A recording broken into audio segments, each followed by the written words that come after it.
Unity is not very popular right now. Where do I start? Well, after CEO John Riccitiello was ousted, along with some others who were driving the company into the ground, they haven't really regained all the reputation that they used to have. They made some bad decisions by signing on with a former malware developer at one point, or there was that infamous runtime fee they tried to implement in 2024, which they dropped. Since then, the Unity team has rebuilt, dropped the controversial runtime fee, and seemingly turned over a new leaf. That's why today's story is rather disappointing. Several development studios have now come forward saying that Unity is attempting to strong-arm them into paying more for pro licenses. And there's a claim that the data they are acquiring as proof that a company is doing this is sketchy at best. Now, I've spoken with Dean Hall. Now, Dean Hall, you might know as one of the people who used to be at Bohemia Interactive. He worked on DayZ, creating it, and he has gone on to form his own studio and make his own games. In addition to Dean Hall, I did confirm with some other developers who I reached out to. They confirmed their identity and said they have experienced something similar, but they were too small and really they just were able to provide their tax returns, and Unity was like, our bad, we'll back off. So why go after Dean Hall, who pays something like $30,000 a year already to Unity, to ask him to pay for a few more pro licenses, which I believe cost $2,200 a seat? Obviously, a claim like this would cause some alarm to a smaller developer, but Dean is sounding the alarm bells instead and highlighting this odd practice by New Unity. Now, I did reach out to Unity for comment and received nothing back. I told them I would be recording this video. Larry Herb, Major Nelson, did reach out publicly asking if he could do anything. So Larry, if you end up watching this video, you could please have somebody respond to my email that I sent several days ago, or you can respond to Dean. I did speak with Dean Hall, however, and we're going to go to that in a second. Dean Hall is now the CEO of RocketWorks and has publicly stated that he received a surprising email from Unity claiming that two people who don't work at his company needed to buy a pro license, and that three employees who already had a pro license also needed to purchase an additional pro license for unclear reasons. Now, Hall is understandably mad. He is pushing back against this publicly and privately, and he agreed to discuss this story with me. Here's a cut of that interview. I've been following this story. I saw your tweets and your lengthy post on Reddit. It sounds like you're pushing back against this publicly and privately. You've agreed to discuss the story today. Can you tell me why it's concerning what is happening with these licenses and what's going on?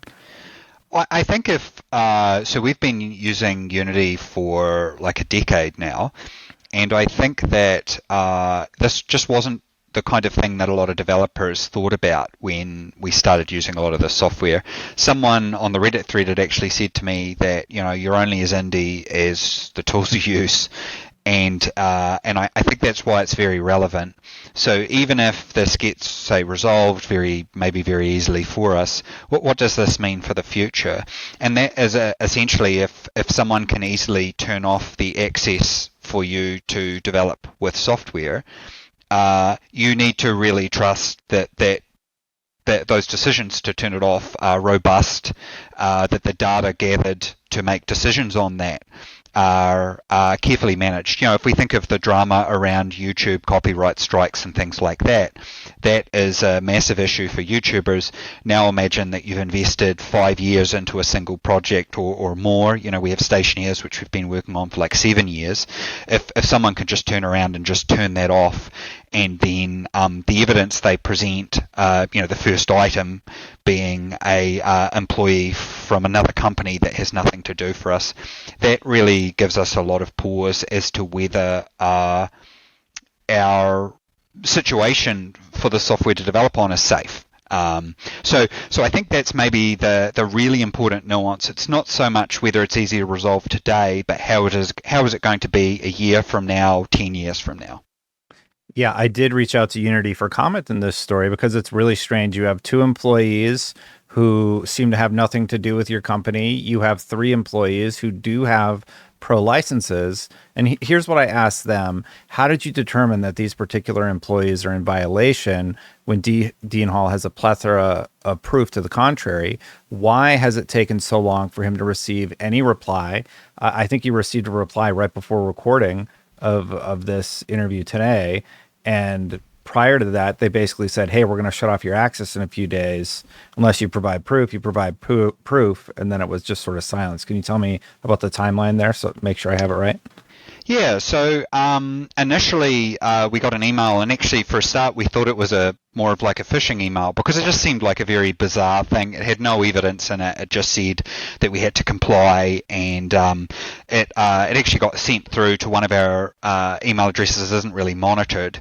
That was on the 3rd, and we were emailing, our IT manager was emailing Unity saying, hey, what is this? What's going on?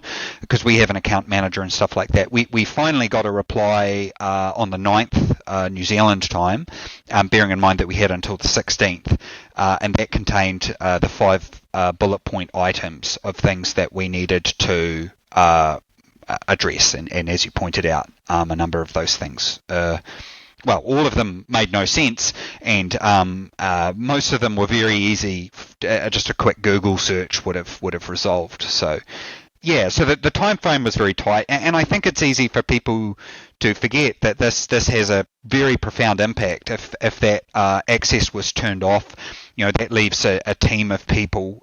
We pay for 18 licenses for Unity. The funny thing is we don't even use close to all of them, so this has actually highlighted that we can actually cut down the amount of licenses that we have.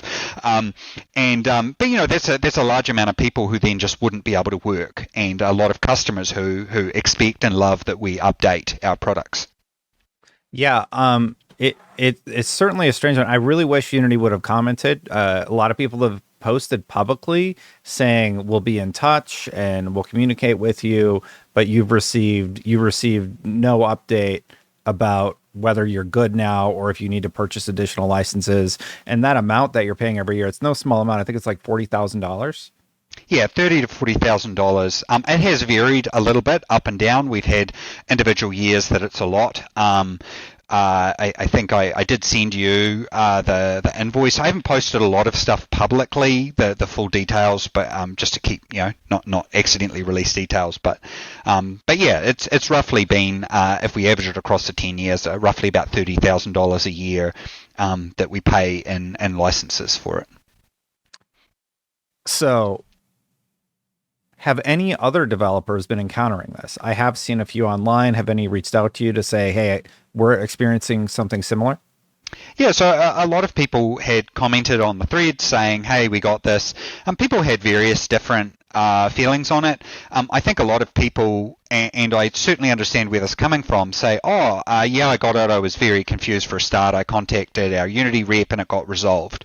And I understand that, and I think in this case, if we went back, particularly guns blazing, and said, hey, blah, blah, blah, it would be okay. But my real concern is, where are we heading with this?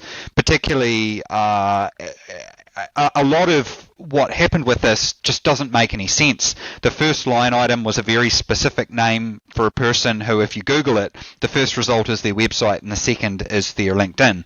And so our account manager sent us that. It wasn't automated. Our account manager sent us that, and obviously didn't even Google or look into it at all. So if we extrapolate that as being a problem further forward, that's why I'm very concerned about it. So I think there has been plenty of developers who appear to have had this. We did reach out privately to the other business who their employees were named in our thing, and I can't say from their position, but certainly yes, there have been developers that have been able to verify who reached out and had similar things happen. But most people, like a lot of things, want to keep quite quiet about it because it's not necessarily good to go out and wade into a big crusade on this stuff. But I worry a little bit.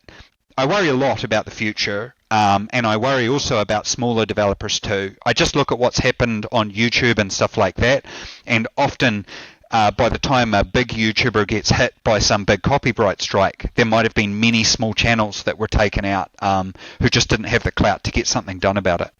Mm-hmm.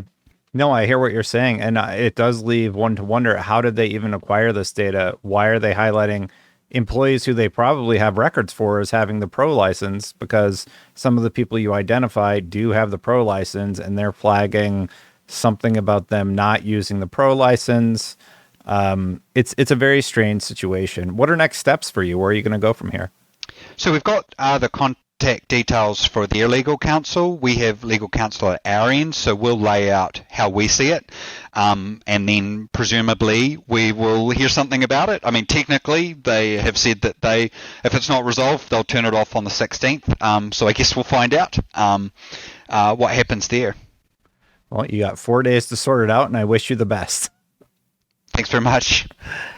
Now, to be fair, Unity employees have made some public platitudes on X apologizing for the situation and claiming that someone would be in touch. But so far, no email has been sent to Dean besides the legal notice that means his lawyers and their lawyers are now chatting, and hopefully that will resolve the situation. And the clock is ticking for Dean. They're threatening to just cut him off unceremoniously over 5 licenses. It's really odd. Now, originally, I thought this was a bit of a misunderstanding, but I do think Hall brings up a good point. How exactly is Unity determining that 2 employees who don't have RocketWorks emails and have never worked for the company need this license? And how did they gather those 5 names in the first place? And why are they going after a company already paying them thousands of dollars, tens of thousands of dollars a year for legitimate usage of their product? And the only resolution is, we're going to shut off all access if you don't buy these 5 seats? It's all a bit strange, but let me know what you think about it in the comments below. To me, it just doesn't make any sense. Why is Unity going after Dean? I wish they would have at least released a public statement, but as near as I can tell, they haven't said anything publicly about the situation. And Dean Hall, if you've spoken to him in real life, I did many years ago at IGN, and I did again a few days ago, he's a great guy. He seems super chill. He just wants to sort out the situation, and he's flagging, hey, Unity, how are you pulling this data exactly? Because it's wildly inaccurate. Employees who don't work for him? It's an issue that needs to be addressed, and hopefully addressed publicly, because imagine you're a small developer, you might just pay that $2,200. Is Unity that hard up for money right now? Maybe. I don't know. Let me know what you think in the comments below.